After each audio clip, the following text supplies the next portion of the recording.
Ça, c'est de l'information que personne n'a, hein. On a commencé à numériser mon corps. C'est-à-dire, on fait un avatar. Donc vous êtes dans une espèce d'immense cirque avec je ne sais plus combien de 36 caméras, je ne sais pas exactement le chiffre, mais beaucoup de caméras. Et puis ça tourne, ça tourne, ça tourne, ça tourne, et ça vous numérise et ça fait un avatar. Et puis après, il va falloir numériser mon visage, puis après, il va falloir mettre des capteurs sur le corps, etc. Donc en fait, vous croyez quand même qu'il peut y avoir d'autres espaces-temps? Oui. Ok. C'est-à-dire, par exemple, tout à l'heure, quand j'ai dit des êtres supérieurs ou des intelligences supérieures, vous pensez que c'est possible dans cet univers? Écoutez, j'ai écouté l'autre jour à la radio, en voiture, j'ai fait un long voyage et je suis tombé sur une femme formidable dont j'ai hélas oublié le nom. J'ai commandé son livre qui est arrivé, là, que je me promettais de lire. Elle est spécialisée, elle faisait de la bioastronomie. Elle est spécialisée dans la vie en dehors de notre système solaire. Et elle donnait des informations incroyables en disant qu'il y avait X planètes dans l'univers qui étaient susceptibles d'accueillir du vivant comme sur la Terre, ou peut-être mieux que sur la Terre, etc. Elle avait rien de...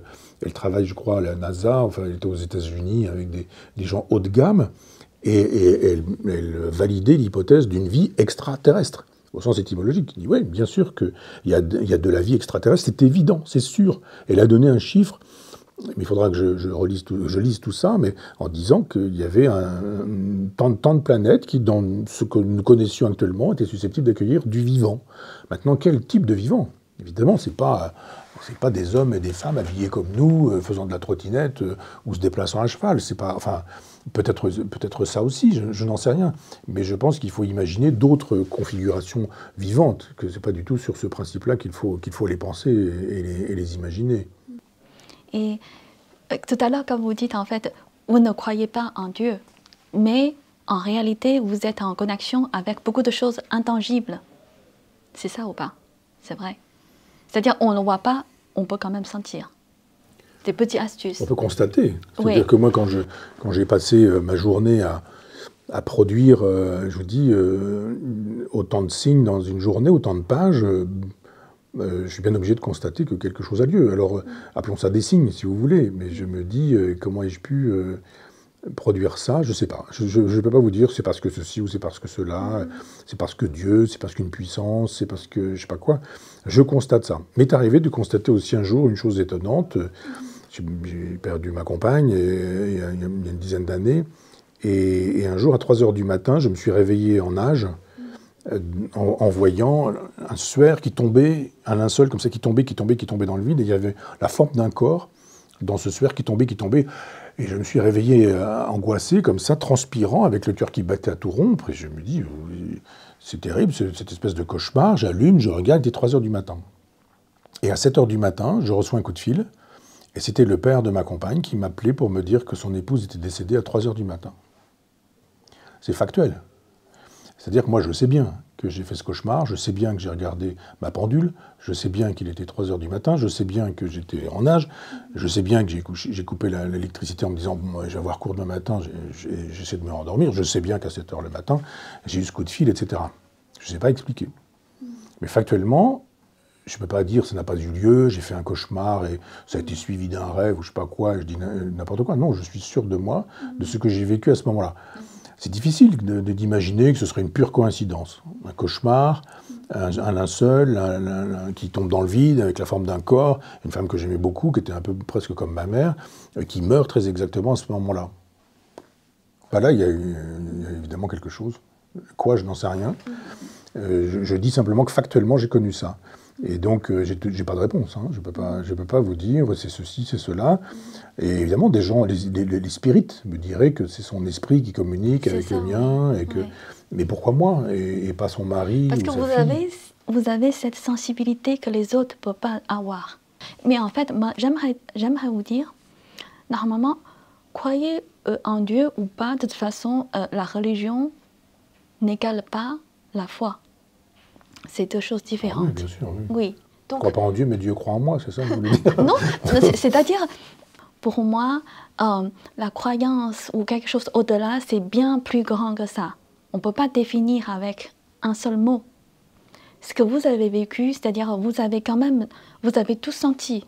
Vous avez senti beaucoup plus de choses que les autres.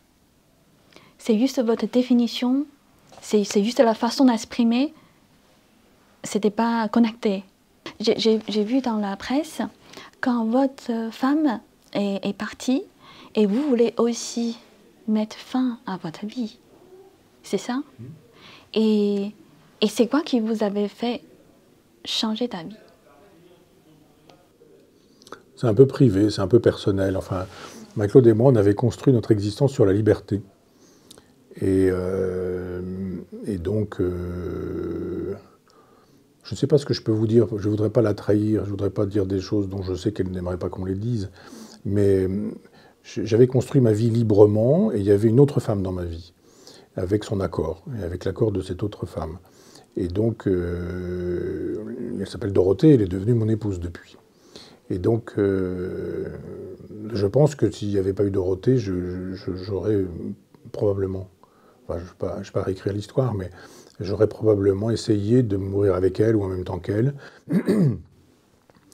On se le dit, on n'y croit pas, enfin, on se dit qu'on est mortel, on m'a appris qu'elle n'en avait plus que pour 3 semaines à vivre, et j'ai pensé à ça. Je me suis dit, bon alors je fais quoi, je fais comment? Et vite après, mais matériellement, je fais comment? Enfin, comment on fait? J'attends qu'elle meure, et puis quand elle est morte, je me tue, et puis je fais quoi? J'achète un fusil, je trouve des médicaments, puis il a fallu gérer l'enterrement, il a fallu gérer plein de choses, quoi, après sa mort. Et puis il y avait Dorothée qui était là, et qui a été formidable, y compris dans les derniers moments de Marie-Claude, et Dorothée a fait des choses formidables pour Marie-Claude, et Marie-Claude a vu que Dorothée faisait des choses formidables. On avait cette belle histoire ensemble, et il se fait que probablement il n'y aurait pas eu Dorothée dans ma vie, j'aurais pas... Enfin, je ne peux pas m'envoyer de fleurs en disant je serais parti en même temps qu'elle, et puis voilà, mais j'ai beaucoup songé, j'ai eu beaucoup envie, il y a un moment donné où vous ne le faites pas, puis à un moment donné où vous ne le faites pas, puis à un moment donné où vous ne le faites pas, puis à un moment donné où vous ne l'avez pas fait.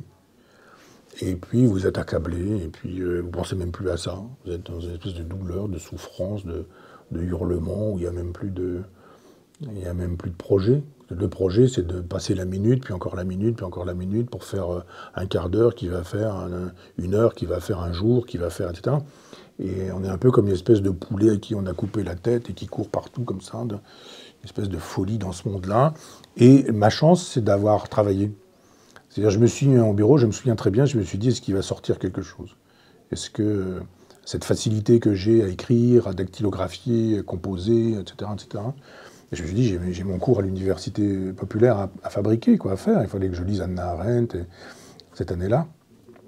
Et je me souviens de l'état dans lequel j'étais en me disant, bon, je me mets mon clavier, c'est parti. Et là, je me suis dit, ça n'a pas affecté ça. Et je pense que j'ai voulu faire ce travail de lecture, d'écriture, de préparation du cours. Et de fait, ça ne s'est pas fait comme ça. J'y pense souvent, en me disant, aurais-je dû le faire? Faut-il le faire encore? Enfin, il ne faut pas le faire. La vie est très précieuse. En tout cas, l'écriture vous a sauvé, on peut dire. A sauvé votre vie sur cette terre. Je ne sais pas ce qui m'a sauvé. Je vous dis, il y a quand même eu la présence de Dorothée, il y a eu bien sûr l'écriture, il y a eu le... Et puis, je vous dirais un truc assez paradoxal, le deuil m'a sauvé. C'est-à-dire que l'idée de... Je ne voulais pas mourir du deuil, je voulais mourir d'un suicide, je voulais mourir d'une volonté, d'une décision. Et j'aurais voulu préparer le départ ensemble. Bon, je ne sais pas si Marie-Claude savait qu'elle était condamnée, je pense que oui, aujourd'hui, je ne sais pas. Il faudrait que je questionne des amis médecins que je n'ai pas questionnés sur ce sujet. Je ne sais pas si elle ne m'a pas caché ça, pour que je ne le voie pas avant que ça n'advienne. Donc, je ne sais pas tout ça. Mais j'étais dans un état de sidération, c'est-à-dire que dont on ne revient pas. Mais pour vous, c'est quoi le but de la vie? Il n'y a pas de but, c'est la mort. Nous sommes nés pour... Vous avez votre mission sur Terre. Moi, j'ai été passionné par la lecture de Schopenhauer. Quand j'ai lu Le monde comme volonté, comme représentation, je dois avoir une vingtaine d'années. Je me suis dit quelle pensée extrêmement puissante. Et il nous dit très précisément, nous sommes les jouets de l'espèce. Nous ne décidons de rien du tout. C'est dans un petit texte, les gens ne sont pas obligés de lire Le monde comme volonté, comme représentation, mais c'est un tout petit chapitre qui s'appelle Métaphysique de l'amour. Et on peut lire aussi Métaphysique de la mort, ça va tout à fait ensemble. Et Schopenhauer dit on vient sur Terre pour reproduire l'espèce. L'individu est au service de l'espèce. On vient, l'homme choisit la femelle, enfin le mâle choisit la femelle, elle a des beaux seins, elle a des belles fesses, elle a des belles hanches, enfin tout ce qui fait le féminin l'attire. Il fait un enfant. Quand il a fait cet enfant, il n'est plus du tout intéressé par cette femme parce que la nature a fait ce qu'elle avait à faire. Donc il va chercher une autre femelle et puis il va continuer, puis il va rechercher une autre femelle, etc. Dans la civilisation, c'est pas comme ça. Ça, c'est des animaux. Eh ben, il dit nous sommes des animaux. Schopenhauer. Non, mais Schopenhauer dit l'animal en nous veut ça. Et après, évidemment, aujourd'hui, on se marie, on fait des enfants, puis on reste avec sa femme, puis évidemment, ça se passe pas forcément terrible au bout d'un certain temps, donc on finit par avoir des maîtresses, qui ceci, qui cela, etc. Et Schopenhauer dit l'individu est le jouet de l'espèce. C'est-à-dire que, pour répondre à votre question, le but de la vie, c'est la mort, en ayant fait durer l'espèce. Donc vous êtes un maillon, vos parents vous ont fait, vous faites des enfants, qui vont faire des enfants, etc. Et l'espèce dure. C'est un peu comme ce qu'on appelle des nématodes, qui sont des vers parasites, qui finissent par parasiter des animaux, ou les ténias dans les intestins des humains, et qui ont besoin de parasiter pour pouvoir exister. La vie continue comme ça. Et la vie qui veut la vie fait que nous sommes attirés par des femelles pour reproduire l'espèce, puis après on dit « Ah non, c'est une femme, elle est fantastique, elle est merveilleuse, elle est belle, elle est intelligente, elle me plaît tellement, je suis amoureux, il n'y en a qu'une comme ça, etc. » Enfin, l'amour, c'est une espèce de construction pour cacher l'espèce de brutalité de cette évidence que c'est la pulsion de l'espèce qui fait la loi. Donc nous arrivons, nous faisons des enfants, puis après on disparaît. C'est fait pour ça, la vie. Et puis les autres vont faire la même chose, vont faire des enfants, puis ils vont disparaître. Alors entre deux, évidemment, on est des humains quand même.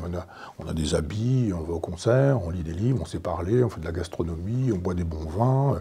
Et les animaux, ils font pas ça, oui, d'accord. Mais il n'empêche que sur le fond, sur la sexualité, il y a quand même beaucoup de ça. La sexualité, la libido, la reproduction, l'individu au service de l'espèce. Et je pense que nous surgissons au monde parce que l'espèce fait la loi. Mais on dit, non, c'est par amour. On s'aimait, donc on a fait des enfants, et puis on s'aimait tellement qu'on a fait 2 enfants, puis on s'aimait tellement qu'on a divorcé, et puis quand on a retrouvé une femme qui, etc., éventuellement on a une femme de 50 ans, et on dit non, je préfère 2 de 25 plutôt qu'une de 50, et on refait des enfants qui, etc. On se dit, moi j'ai des copains qui divorcent, et qui redeviennent pères de famille, et qui finissent par avoir des enfants qui ont parfois l'âge de leurs petits-enfants. On se dit, mais si c'est pas la puissance de l'espèce, ça, je comprends rien. Alors évidemment, on parle d'amour, on dit « j'ai jamais rencontré une femme pareille », jusqu'à ce que ça reprenne les mêmes formes. Donc je pense que la vie n'a pas de sens en dehors de celle qu'on lui donne, et le vivant n'est là que pour rendre possible le vivant, ce qui suppose ce qu'on appelle l'apoptose, c'est-à-dire la mort. La mort pour rendre possible la vie. La vie n'est là que pour rendre possible la mort qui rend possible la vie, puis voilà. Mais si la mort n'est pas la fin, c'est-à-dire quand même, la vie, vous pensez que la vie continue ou pas? L'esprit ne meurt pas? Ah non, je pense que l'esprit meurt pour moi, c'est fini. Je ne crois pas à l'âme. Je ne crois pas à l'âme et je ne crois pas à l'homme. Je pense qu'il y a un moment donné où la planète a existé sans l'homme. Tout à l'heure, et elle existera aussi sans l'homme. L'homme est une créature de passage, comme un dinosaure. Il disparaîtra. Sauf civilisation alternative, ce que veulent des gens comme Elon Musk, par exemple, c'est-à-dire produire des individus pour les coller dans des stations spatiales qui vivront en dehors d'une Terre qui, de toute façon, elle n'existera plus, parce que le Soleil va exploser, je crois que c'est dans 4,5 milliards d'années, et qu'avant d'exploser, il va réchauffer, et la combustion sera généralisée, qu'à un moment donné, la Terre va être brûlée, et qu'il n'y aura plus de possibilité de vie sur Terre.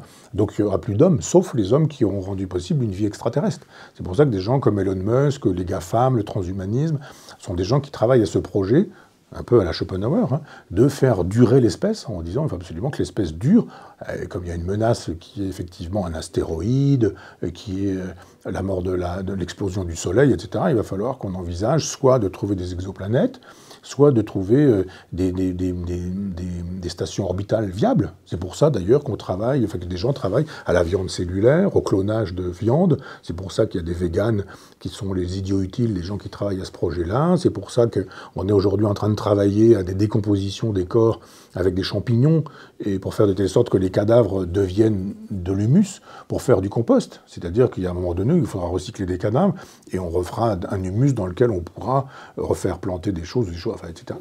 Il y a un projet transhumaniste qui est un projet civilisationnel. Mais ça paraît évident que l'homme est un épiphénomène. Mais tout à l'heure, vous dites l'esprit, vous pouvez sentir, quand même, c'est-à-dire l'homme, c'est l'ensemble de l'esprit et notre corps. C'est ça, hein, pour vous. C'est une combinaison de matériel plus l'esprit. Mais ce qui m'intéresse dans l'aventure de l'intelligence artificielle, c'est de voir ce qui peut subsister de soi après la mort. Parce que si on m'interroge, moi, on me pose une question ici, et que mon intelligence artificielle est questionnée de la même manière et qu'on la fait répondre, évidemment, après, je dis, ah mais non, je pense pas ceci, je pense pas cela, etc. Mais il y a un moment donné où mon intelligence artificielle survivra. Et je serai mort que l'intelligence artificielle continuera d'exister. Donc, vous pensez de l'esprit, on peut copier l'esprit? Oui, je pense que l'esprit est matériel. Je pense que l'esprit est matériel, et quand il se dématérialise, c'est-à-dire quand il se décompose, il disparaît. Sauf quand on l'a recomposé, presque en le numérisant pour demander à l'ordinateur qu'il fasse ce boulot-là. Alors il y a quelque chose d'un peu effrayant, hein. Le premier personnage qui a fait ça, il a appris que son père était mourant, enfin qu'il allait mourir, qu'il avait un cancer et qu'il lui restait 3 mois, et il a enregistré son père, il a enregistré, il a fabriqué les datas, et puis il a numérisé l'intelligence artificielle de son propre père, qui est décédé, donc il y a eu un temps de souffrance, de latence, voilà. Puis à un moment donné, il a questionné son père, enfin il a questionné l'intelligence artificielle de son père, qui s'est mis à lui répondre. Et là, vous vous dites, mon père est mort, mais en même temps, il me répond. Ah oui? Ben oui, l'intelligence artificielle, c'est ça. D'accord. Alors, vous numérisez la voix, par exemple, et l'intelligence artificielle vous répond avec la voix de votre propre père. Donc, d'abord, c'est en gros, vous voulez tester, est-ce que ça fonctionne? Si ça... Non, ça fonctionne, c'est sûr. Mais simplement, je voudrais tester... Vous pensez que l'esprit peut vraiment copier? Ah oui. Ah oui, oui, oui.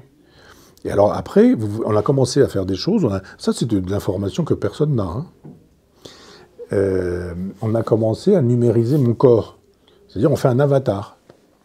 Donc vous êtes dans une espèce d'immense cirque avec je ne sais plus combien de 36 caméras, je ne sais pas exactement le chiffre, mais beaucoup de caméras. Et puis ça tourne, et ça vous numérise et ça fait un avatar. Et puis après, il va falloir numériser mon visage. Puis après, il va falloir mettre des capteurs sur le corps, etc. Et puis après, il va falloir numériser ma voix. Puis après, il va falloir numériser mes expressions, il va falloir que je fasse des grimaces ou des choses comme ça. Et puis après, on va associer un certain type de mimiques à la peur, la joie, la souffrance, l'étonnement, etc. Et il y a un moment donné où, quand la machine manifestera un étonnement, mon visage, sur mon avatar, manifestera l'étonnement. Et il y a un moment donné où ces robots seront comme vous et moi, c'est-à-dire, pour le coup, auront ma forme. Donc on sait aujourd'hui qu'avec du silicone, etc., on peut fabriquer un robot qui ressemble comme si méprendre à un vivant.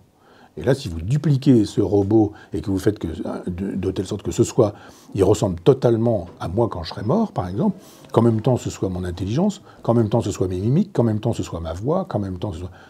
vous avez fabriqué une espèce de drôle de clone. Mais disons qu'on démarre, c'est-à-dire c'est un peu comme le personnage qui invente l'aviation, ou comme Léonard de Vinci, si vous voulez. Léonard de Vinci, quand il pense le principe de l'aviation, il n'invente pas le Concorde. L'idée qu'un jour il puisse y avoir un avion supersonique qui puisse traverser l'Atlantique en 3 heures, c'est pas pensable pour Léonard de Vinci. Sauf que quand Léonard de Vinci dessine des ailes, dessine un parachute, enfin il se dit il y a un truc à faire pour maîtriser l'air et pour pouvoir se déplacer dans l'air, tomber du ciel sans mourir, voyager avec des battements d'ailes, les ailes d'oiseaux ressemblent à ces avions ressemblent à des ailes d'oiseaux, c'est pas faux hein, de le penser comme ça. Et bien c'est exactement la même chose. Les gens qui travaillent aujourd'hui, là, ils sont dans une espèce de configuration un peu à la Léonard de Vinci. C'est-à-dire qu'un jour, il y a des gens qui, à partir de ça, vont faire l'équivalent du Concorde. Et il y a un moment donné où le plus étonnant, ce sera de prélever du vivant sur ces et de les associer à des machines. C'est-à-dire que si vous dites, voilà, on a trouvé des neurones chez Onfray qui sont susceptibles de rentrer dans un microprocesseur, quand on associera le microprocesseur et le neurone et le microprocesseur, quand on saura cloner des cerveaux et que sur ces cerveaux, on remettra les informations qui s'y trouvent, quand on saura cloner le corps, on prend mes cellules souches et puis on les fait se développer et on a très exactement mon propre corps, moins la mémoire que ce corps a accumulé pendant des années. Mais il y a un moment donné où vous avez très exactement votre propre corps. Donc vous coupez des organes, vous les raboutez, etc. Et puis il n'y a aucun problème, il n'y a pas de rejet puisque c'est votre propre corps.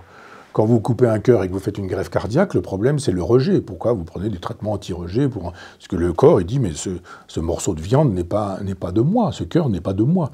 Et donc, à ce moment-là, il envoie des anticorps et ça fait pourrir le cœur. Donc, il faut prendre des traitements qui font qu'on dit au corps, si c'est ton organe, etc. Et à ce moment-là, le traitement anti-rejet peut faire son effet. Il y a des gens qui ont des greffes cardiaques qui durent. Mais le jour où on vous greffera votre propre cœur, qu'on aura cultivé en laboratoire et que c'est votre cœur de 20 ans qu'on obtiendra et qu'on vous greffera à vous-même quand vous aurez, je ne sais pas, 80 ans, il n'y aura pas de rejet. Donc ce sera tout à fait faisable. Donc il y a un moment donné où peut-être on peut imaginer que ce soit votre cerveau qu'on déconnecte du corps et que ce cerveau, on le remette dans ce fameux robot qui vous ferait ressentir les émotions, les sensations, les perceptions que vous aviez de votre vivant. C'est techniquement envisageable et je ne sais pas si c'est humainement faisable ou éthiquement ou moralement souhaitable, mais c'est ce vers quoi nous allons. Le transhumanisme, c'est ça. Oui, justement, ma question, c'est en fait, mais vous êtes contre le transhumanisme? Mais c'est comme être contre le fait que la Terre tourne autour du Soleil. On n'a pas le choix, des gens travaillent là-dessus, et ça aura lieu. Ah, okay. Donc, ça ne dépendrait que de moi, je dirais non, mais ça ne dépend pas de moi. Vous avez des gens qu'on appelle aux États-Unis des biohackers. C'est-à-dire que vous n'avez pas besoin de beaucoup d'argent pour travailler là-dessus. Vous achetez, avec 300 $, vous avez le matériel, les ciseaux génétiques, qui vous permettent de travailler sur du matériel génétique. Il n'y a aucun problème. Vous avez des bioréacteurs, vous n'avez pas besoin de beaucoup d'argent pour faire ce genre de recherche. Vous avez le génie de ça. Il y a quand même des gens qui ont fabriqué des ordinateurs dans des garages chez eux. Hein. Donc ces biohackers sont des gens qui actuellement travaillent chez eux, dans leur garage, à travailler le transhumanisme. Donc ça aura lieu. Je n'ai pas à être pour ou contre, ça aura lieu. D'accord. Vous voulez vraiment savoir quel est le résultat? Est-ce que ça va... Ce sera terrible. Ce sera terrible, ce monde-là. Ce sera un monde hyper élitiste, où des gens mourront, d'autres vivront, où des gens mourront pour permettre à d'autres de vivre. Aldous Huxley, le meilleur des mondes à côté, ce sera un truc à l'eau de rose. Donc on dit que c'est la fin de l'humanité. C'est la fin d'un certain type d'humanité. C'est-à-dire c'est la dernière civilisation. C'est la civilisation d'après les civilisations. C'est pour ça que moi, j'ai pas peur de l'islam ou des choses comme ça en disant « Oh là là, la grande menace de l'islam, etc. » Non, il faut penser, civilisation, c'est en termes de 1000 ans. Et dans 1000 ans, le transhumanisme aura fait des progrès considérables. On ne sera évidemment plus là pour voir tout ça, mais on regardera la biologie d'aujourd'hui comme on regarde la biologie du Xe siècle. Aujourd'hui, quand vous regardez les traités de médecine du Xe siècle, vous dites « Au mieux pas être malade au XVIIe siècle. Hein. » Là, on dira « Vous vous rendez compte, vous avez vu comment ils soignaient les cancers ? Les chimiothérapies, ils détruisaient les gens perdaient leurs cheveux. Ah bon, c'est pas possible, ben si, etc. » Là, on dira « Tiens, vous avez un cancer, puis vous allez prendre un petit jus de je ne sais quoi, cancer détruit, etc. » Enfin, il va y avoir des travaux avec le génie génétique, avec la transgénèse, avec justement les ordinateurs quantiques. Quand les ordinateurs quantiques arriveront, l'information circulera aussi vite que dans un cerveau. Oui. Et j'ai vu sur le Wikipédia, il a dit que vous avez passé 4 ans à l'orphelinat d'un établissement catholique. Vous décrivez l'orphelinat comme une usine à soi seule, une machine cannibale, une prison qui n'a pas de murs, de frontières claires, où les conditions de vie sont très difficiles au milieu des prêtres, autoritaires, brutaux, et dont certains sont pédophiles. Est-ce que c'est ça qui vous fait éloigner de la religion? Ah non, c'est-à-dire que ça m'a plus appris sur la nature humaine que sur l'existence ou l'inexistence de Dieu. C'est-à-dire que des prêtres pédophiles, violents, brutaux, des passages à tabac, des coups, des violences, des perversions intellectuelles, psychiques, c'était plus ça que la pédophilie. Il y avait la pédophilie, mais j'ai assisté à des scènes incroyables, des passages à tabac de gens qui traversaient le réfectoire avec des coups de pied dans le visage, par terre, avec des traces de sang sur le sol, avec la terreur, avec ces gens qui... Alors celui-là, le prêtre qui frappait, là, il est mort, mais je n'ai pas donné son nom, peu importe. Lui, il n'était pas pédophile. Mais d'autres étaient pédophiles. Il n'y en avait pas beaucoup qui étaient des gens bien. C'était il y avait ce qu'on appelait un préfet de discipline qui était pédophile, l'infirmier qui était pédophile, le professeur de travail manuel qui était pédophile, mais pas les autres.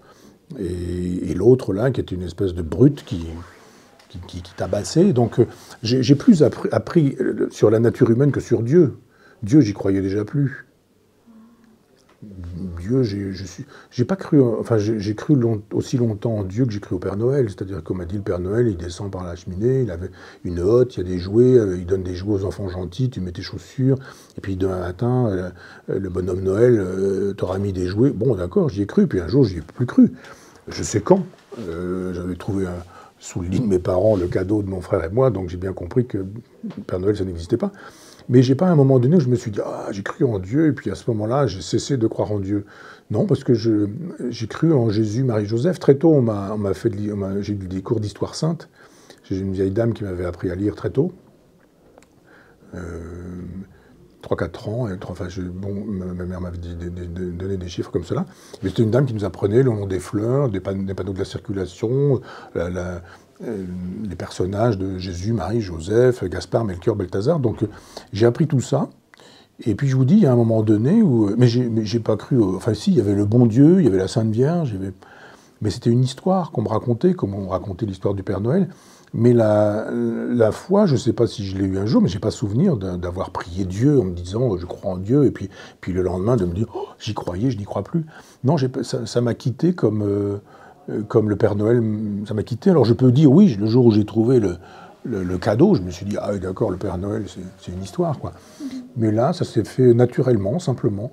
Et quand je suis arrivé ça s'appelait JL, cet orphelinat, j'avais 10 ans, je ne croyais pas en Dieu, je ne croyais plus en Dieu, non. Mais en revanche, les hommes, je ne savais pas que ça pouvait se comporter comme ça. Donc, cette ultra-violence des hommes, ouais, je l'ai découverte là pendant les 4 années. À 14 ans, je ne vais pas dire que je savais tout du monde ou des hommes, mais je n'ai pas appris beaucoup ensuite. Mais est-ce que vous croyez quelque chose? Non. Non, ni en Dieu, ni en diable, ni à la transcendance, ni à la survie de l'âme, ni à la vie après la mort, ni à la résurrection. Non, je crois à rien de tout ça. Et quand on dit la foi, qu'est-ce que c'est pour vous? Eh ben, c'est la croyance, c'est-à-dire que... Vous avez la foi? Non. Je viens de vous dire que je n'ai pas la croyance. Non, la foi, ce sont des gens qui vous disent Dieu existe. Et il s'est incarné en Jésus, qui est devenu l'homme-dieu, qui lui-même est mort crucifié, ressuscité 3 jours plus tard, etc. La foi chrétienne, c'est ça. Mais j'ai pas la foi juive, j'ai pas la foi musulmane, j'ai pas la foi bouddhiste, j'ai pas de foi. C'est-à-dire, il n'y a pas de Dieu dans ma vie. C'est une vie sans Dieu et sans désir de Dieu. Je suis très admiratif de la vie des moines. Parce que je pense, j'aurais aimé être moine, mais je n'avais pas la foi. Mais l'idée de dire passer sa vie en coïncidence avec ses idées, c'était formidable, quoi. Dites, il n'y a que Dieu, il n'y a que la prière. Et moi, je m'imaginais moine bénédictin, plutôt. Enfin, l'idée que je me faisais du bénédictin. On est entouré de livres et on travaille sur les Écritures, on lit, etc., etc. C'est un peu comme ça que j'imaginais le métier, si on veut, de moine. Mais j'ai quelques amis moines, les Pères de la Grâce, par exemple, dans le sud de la France, où j'ai passé 3 nuits. Là, j'ai fait un livre là-dessus qui va paraître, qui s'appelle « Patience dans les ruines ». Je suis allé de moi-même aussi à l'abbaye de la Trappe pour lire le livre de la vie de Rancé de Chateaubriand. Et je suis fasciné par ces hommes, enfin, ces femmes, mais moi je suis allé dans un monastère d'hommes, évidemment, par ces hommes qui consacrent leur vie à Dieu, à la prière, à l'aspiration à la sainteté sur terre. Et dans le traité de la théologie, je dis que je n'ai rien contre les agenouillés, mais que j'ai contre les agenouilleurs. C'est-à-dire la religion me gêne quand des gens me disent comment je dois vivre. Mais des gens qui vivent leur religion en disant moi je suis dans un monastère, et moi j'ai au contraire beaucoup de respect pour les gens qui ont cette spiritualité. Et pour répondre à votre question, la grâce fait tout. Là je vous parlais de la monastère qui s'appelle la grâce, c'est G-R-A-2-S-E. Là c'est la grâce avec l'accent circonflexe. Et je dis souvent à mes amis qui ont la foi, et j'ai des bons amis prêtres, et dont certains en soutane, et un ami dominicain, qu'ils n'ont qu'à s'en prendre à leur Dieu si je n'ai pas la foi, parce que finalement, il n'a qu'à me donner la grâce et l'affaire est réglée. Mais je n'aspire pas à avoir la foi. Je ne suis pas en quête de foi. Je suis admiratif de cette communauté qui, pour moi, est une héritière de l'épicurisme ou des philosophies anciennes, parce que les platoniciens, les cyrénaïques, les aristotéliciens, les épicuriens vivaient dans des communautés comme ça. Et mon hypothèse, c'est que ces communautés, elles ont migré dans le christianisme et que ça a donné la vie monastique. Donc je me dis, mais j'assiste à une communauté philosophique, c'est pas ma philosophie, c'est pas ma pensée, mais je suis admiratif de ça, mais pas désireux d'avoir la foi. Alors, la foi arriverait, me permettrait de dire les gens que j'ai aimés sur Terre ne sont pas morts et je vais les retrouver. Je vous assure que ma vie changerait, hein, que je serais probablement le plus heureux des hommes. Mais ça ne se commande pas. Je ne crois pas à ça et je ne crois pas que j'y croirai un jour. Mais tout est possible. D'accord. Et en tant qu'un grand érudit en France, quelle est votre aspiration? En termes de philosophie, on dirait être et persévérer dans son être. Et pouvoir écrire, penser, réfléchir, et puis essayer d'aborder sereinement la vieillesse qui est déjà un peu là, et de voir comment ça va se passer. Et puis bon, voilà, je vis avec la mort au quotidien, parce que bon, 2 AVC, 2 accidents cardiaques, tout ça fait qu'on se dit, puis bon, on va voir le médecin, on fait des analyses, on nous donne des informations, on nous dit, ah, vous savez, votre cœur, je dis, oui, je sais bien, j'ai fait un infarctus il y a 30 ans, donc je sais bien que le cœur n'est pas forcément très en forme, et qu'il faudrait que je fasse du sport, ce que je ne fais pas, et donc l'idée de dire, ça peut s'arrêter d'un coup, je sais ça tous les jours. Donc je vis je ne vais pas dire chaque seconde comme si c'était la dernière, je ne dis pas ça, mais je vis dans la précarité de l'existence et je suis très heureux que chaque jour nouveau me soit donné par la vie. Pas par Dieu, mais par la vie. Bah, j'espère, en tout cas, vous êtes heureux. Si je suis heureux. Il y a un moment donné de la vie où, après les expériences qu'on a pu vivre, etc., la question n'est plus d'être heureux, mais de ne pas être malheureux. Et on se contente de ne pas être malheureux en se disant que c'est probablement le nom du bonheur. Ok. Donc j'espère que vous êtes dans un bonheur en tout cas. Merci beaucoup. Merci beaucoup Michel.